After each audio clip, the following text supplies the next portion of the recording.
Well, kia ora koutou katoa. It's an absolute honour to be here and be amongst such a distinguished group of people who have been made companions at the same time. It's a real honour. It's lovely to see friends and acquaintances from the years through of my career, largely over the road in the public service, and I'm going to talk a bit about that.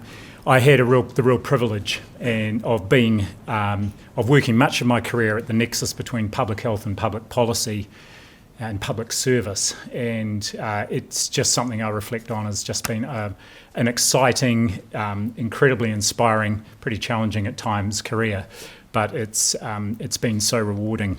I'm going to talk briefly about two aspects of that work and highlight three things I learnt, and I will stick to my 8 minutes, which we've all been given. One of the areas I worked on early on, in fact much of my early work was on non-communicable disease prevention and control, and tobacco control especially, and this is a graph that shows daily smoking prevalence for year 10 students. For those of us who are a little bit older, that's fourth form, so these are 14 to 15-year-olds, and when I started out working in this area, 37% of Māori girls smoked daily. Look what's happened over time as we've seen that complete, essentially an elimination of that inequality. And this has not happened by accident. This happened because of incredible hard work implementing a comprehensive public health program, but most importantly, and first lesson, leadership is a team sport. And it was a team of researchers and those who gathered the evidence, of advocates, of community organisations, of Māori and Pacific leaders, of courageous political leaders, and here I take my hat off mostly and primarily to Dame Tariana Turia, the late Dame Tariana, who was an absolute powerhouse. But this is a profound impact, and as I say, it's a team sport, and that was something that came back, and I'll show you in the next example where I feel that played out as well.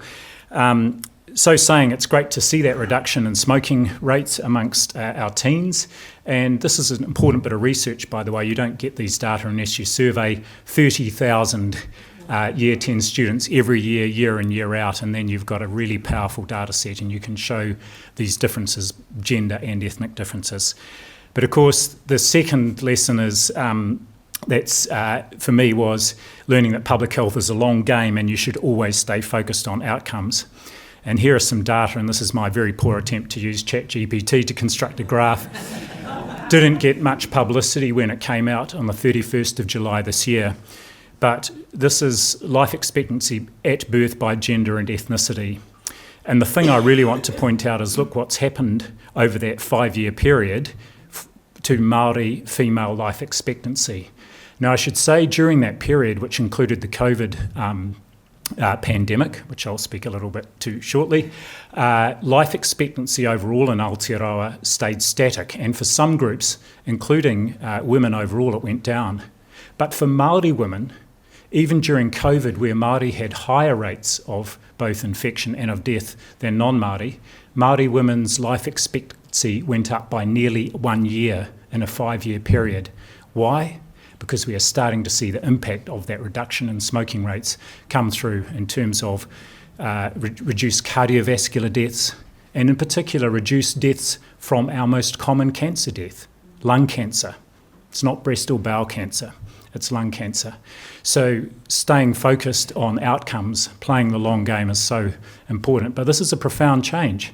Didn't get any publicity, and my public health colleagues, we tend to focus on the negative, we tend to be doom merchants a bit, but this is a profoundly significant increase in life expectancy when the rest of the country stood still. And I should say in most other countries, high-income countries around the world, their life expectancy went backwards during that period because of the COVID pandemic.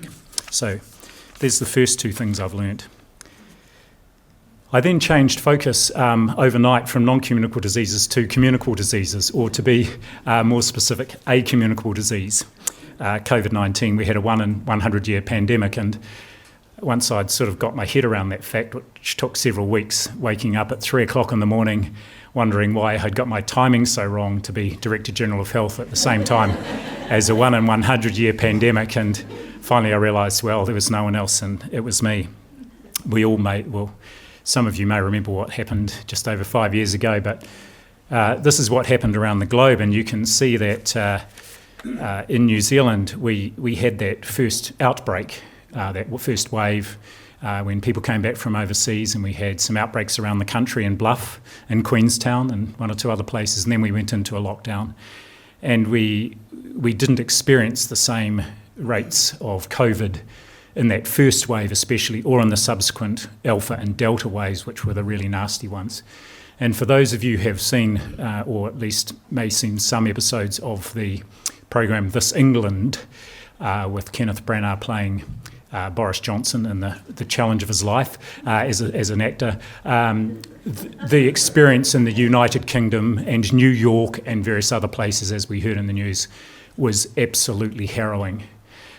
In the UK at that time, through March and April, 1,000 people a day were dying, many of them old people who'd been sent home from hospital to care homes or to their own homes, and there was no testing and they were dying, and we managed to avoid that. And the third lesson this brought home for me was the importance of trust. And this is the Edelman Trust Barometer survey, and showing the difference between 2021 and 2022, the data collected late each year. New Zealand was the only democracy, the only high-income country where trust went up. Public trust in institutions went up during the pandemic. And you can see on the right-hand side there that for many other countries it declined quite significantly. New Zealand had quite an increase in 1 year. Likewise, trust in the public sector, where I spent most of my career. Look at what happened there. This huge increase. Now, we already did pretty well compared internationally, but you saw this major leap up from about 50 to the early 60% as trust in the public sector. Didn't see the same thing happen in the private sector. It did go up, but not quite as much, and it stayed up there. And it just want to make the important point at a time when it's not fashionable necessarily to support the public sector or talk positively about the contribution our public sector makes. We are so privileged and fortunate to have such an amazing public sector in this country, and it really comes to the fore when there is a crisis. Which brings me back to my second point, which is about outcomes. And for the first more than 2.5 years of the pandemic, New Zealand experienced negative excess, cumulative excess mortality, quite different from the experience in many other countries, which was why our life expectancy at least stayed static, and for Māori women, it increased by nearly a year. So back to the second point, it's always about the outcomes, and that takes me back to my first point. This didn't happen by accident. It was teamwork. And leadership is a team sport. And the leaders our country, and I think the globe needs now, are the leaders who are visionary, who provide a sense of hope, who inspire, who are values-based, who care about people, who are kind, who build up, who don't punch down. The only appropriate use of power is to empower others. And I was really privileged to spend much of my career in a public service that sought to do that. Kia ora. Thank you.